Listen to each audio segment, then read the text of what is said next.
mga pangga. So ngayon meron tayong pampalubag loob sa anak ko. Pampalubag loob.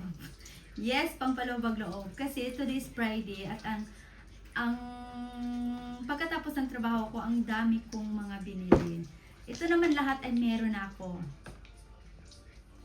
Pero alam nyo, babae, so yun po. Ang hilig ko talagang bumili. Ito, ang dami ko ng ganito, ang dami ko ng mga binigay. At ang iba pa nito ay sobrang mga original talaga yung mga binili ko ng iba. So, but this time, hindi na ako bumili ng original. Kasi nalala ko dati, ang dami kong original talaga ng mga manicure. Tapos, ang mahal, mga 1,000 yung isang ganito. Tapos, nabigay ko lang. Kasi talagang hindi ko na magagamit. Kaya this time, hindi na ako bumili ng mahal. So ito, bumili ako, today's Friday, bumili ako ng ganito. 4 na ganito, bago. So, kahit meron pa ako. At ito naman, kailangan ko nang magkulay talaga ng buhok. Kailangan ko ulit magkulay ng buhok, kaya bumili ako nito.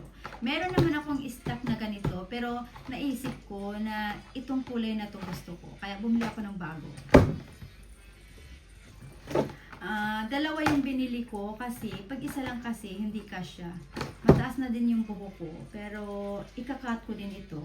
Mataas na yung buhok ko. Ito po yun, dalawa.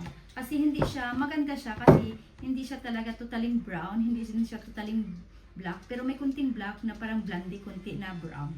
Yun yung gusto ko. Sira na talaga yung buhok ko.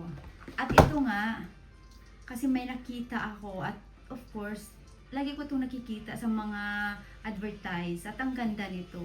Mahal siya, ayaw ko sana talagang bilhin. 3 beses na ako lumabas sa tindahan kasi kanina, talaga, kasi ayaw ko talaga sanang bilhin.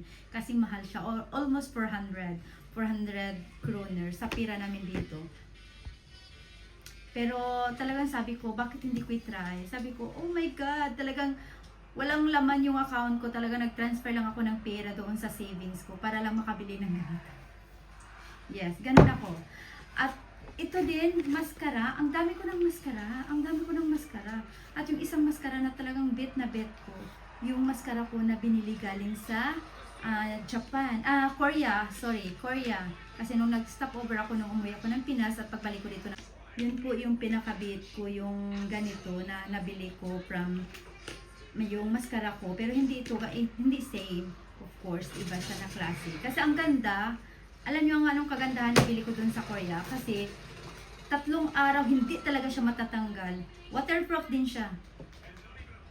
Hindi siya matatanggal at ang ganda niya kasi talagang sulit talaga yung pagkaano niya. Pag talagang maganon mo at sobrang kapal at sobrang ganda as in. Hindi talaga matatanggal. Ang hirap tanggalin. Waterproof din siya. Kaya sinabi kong pampalubag loob doon sa simula ng vlog ko. Kasi dahil sa dami kong binili para sa sarili ko, kaya bumili din ako ng something para sa anak ko. Ito. Bumili ako ng something. So, kaya tinatawag natin ng pampalubag loob kasi bumili ako ng Doritos para sa anak ko. Kasi ang dami kong binili para sa sarili ko. Bumili ako ng 2 kulay.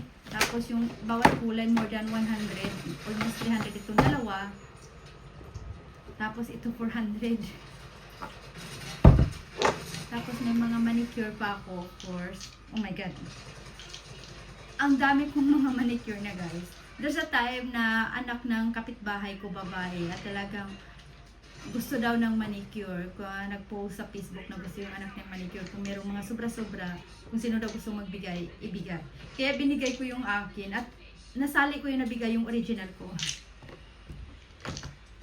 At ito din. So ngayon, ibigay natin sa anak ko. Nanonood siya naglalaro siya ng PlayStation. Ibigay natin. Pampalubag loob. Since hindi din siya nag-dinner today, fruits lang yung kinain na.